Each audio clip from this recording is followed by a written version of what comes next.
All right, so Haas writes in, he said he couldn't find anything on my YouTube channel about file and suspend or the 6270 strategy.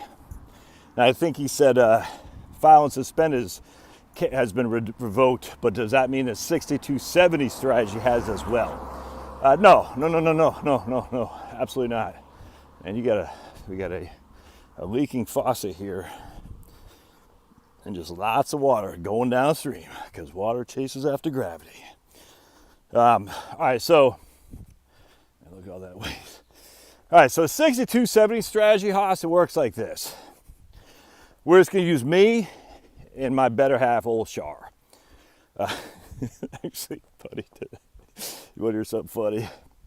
So we went to Costco, she and I, both not happy to have to wear masks, but you do what your corporate titans tell you to do, or else you don't get service. And anyway, it's just kind of funny. But when we get back in the car, she found a receipt I had from the North Fulton County feed and seed store, not feed and seed, farm and seed store.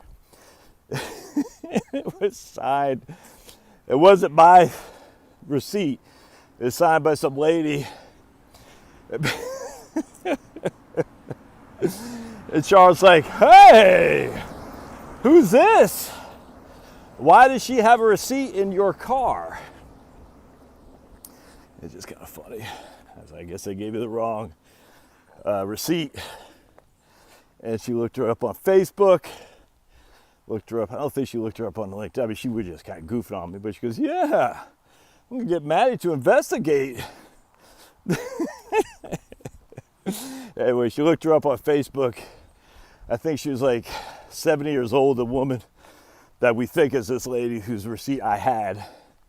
I said, man, it was just some kid at the feed store there. And he just was, I don't even know if it's my receipt. I just grabbed what was ever there when I was buying my radish seeds.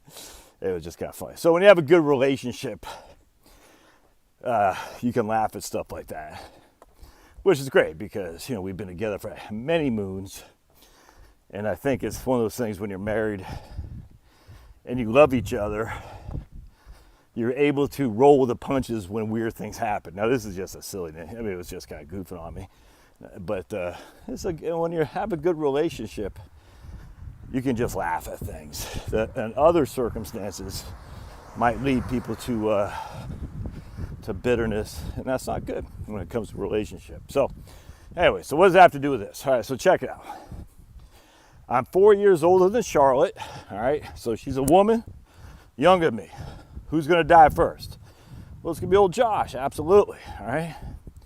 On top of that, now we don't know for sure, obviously. I mean, my parents are still alive, her parents are both deceased, but you get the gist. All right, at the end of the day, I make more money than she does. Thus, I have a bigger Social Security benefit for sure.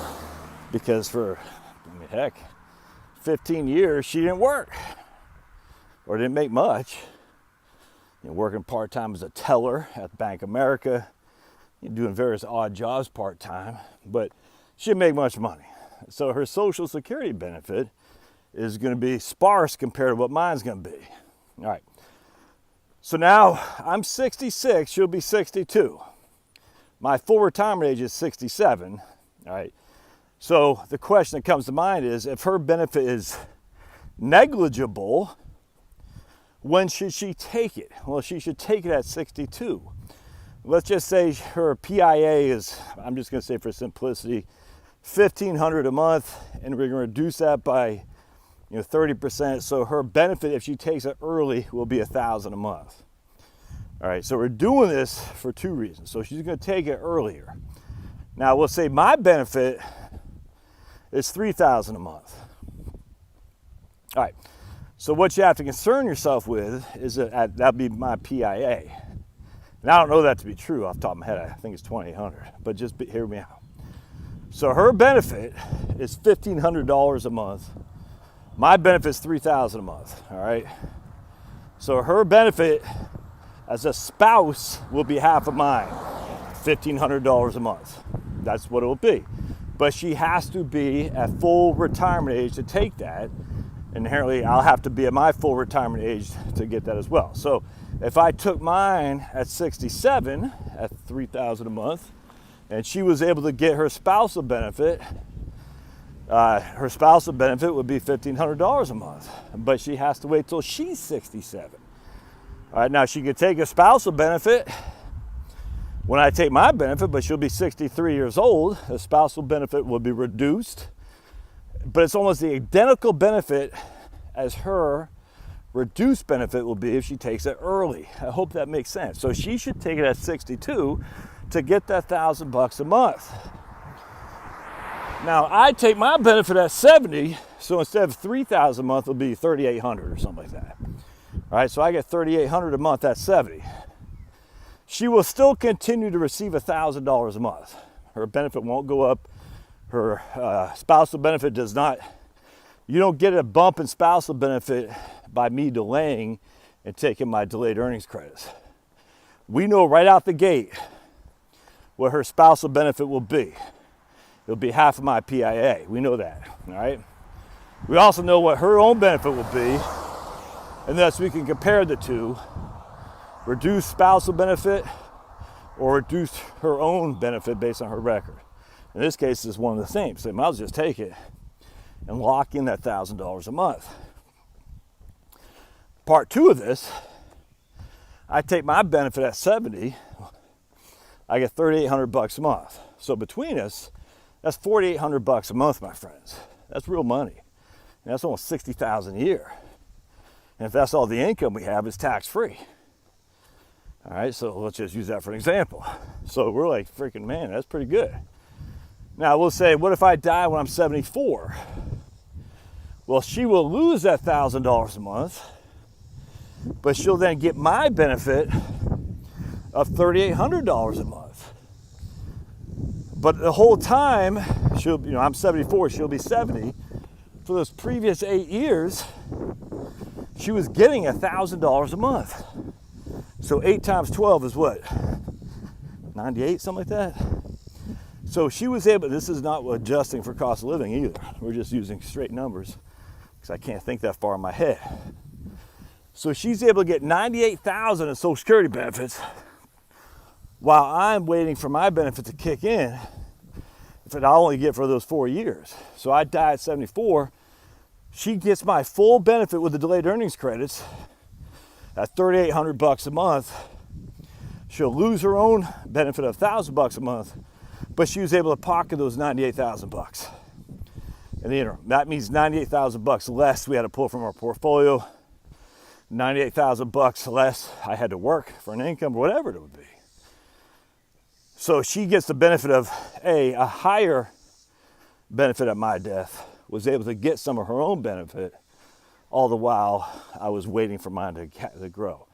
Now, if I die before I take my benefit, we know for a fact my benefit to her will be the difference, will be between $3,000 at my full retirement age at 67, or $3,800 with a delayed earnings credit. So she knows she is going to get a higher benefit than she's getting right now, regardless, because she will get the survivor benefit. Hope that makes sense. So the survivor benefit is hugely beneficial to a surviving spouse. Hell of a lot more than retaining her own benefit at $1,500 a month at her full retirement age. Now, if there's a chance that I might live till I'm 85, 88, 90, you can make an argument to say, don't take a reduced benefit, Charlotte, for $1,000 a month when you're 62. Wait till you're 67 to get $1,500 a month, because then both you and Josh, he'll be getting $3,800 a month. You'll be getting $1,500 a month. That's $5,300 a month. And once in 4 years, well, I guess 4 or 5 years, 5 years.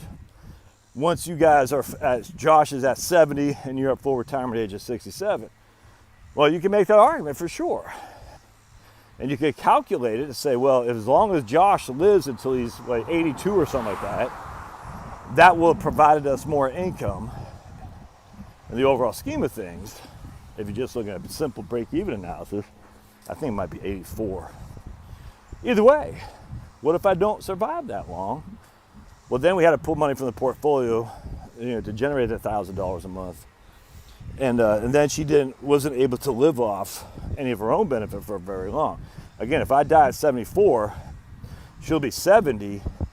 If she waited till she's her full retirement age at 67 to draw her own record, well, and I died at 74 and she's 70, she only has 3 years of earning $1,500 a month, which is her PIA. And that will not be as beneficial as if she would take her own at 62.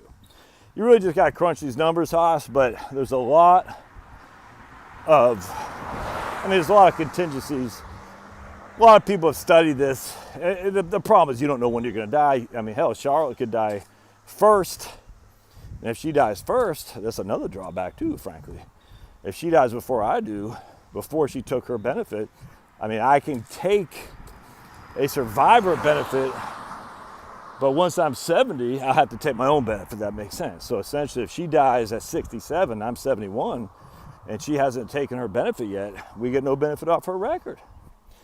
I hope that helps. So 6270 is beneficial by and large. I think it's a good default for a spouse, mostly the woman who's younger, with less income. Mainly it's the woman, like in my case. Not all the time, but by and large, that's a good default. Hope this helps. Thanks.